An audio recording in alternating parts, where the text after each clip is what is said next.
Hi, I'm Paul Davies, your Senedd member for Preseli, Pembrokeshire.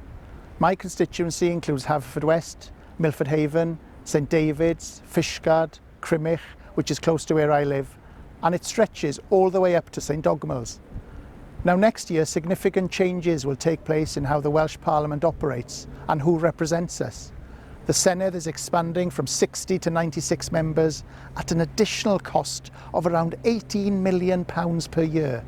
It's not a change I voted for, but it's a change that's coming. It means that the existing constituencies and regions will be replaced by larger ones. Our area will be part of the Ceredigion-Penfro constituency, which is formed of the UK parliamentary constituencies of Ceredigion-Preseli and Mid and South Pembrokeshire. These changes will come into effect at the Senedd elections in May next year. Until then, I remain your local Senedd member for Preseli, Pembrokeshire, and I'm here to support you. So if you need help or advice on a devolved issue like the Welsh NHS, schools or roads, then please don't hesitate to get in touch. You can email me directly at paul.davies@senedd.wales or visit my website at www.pauldavies.wales.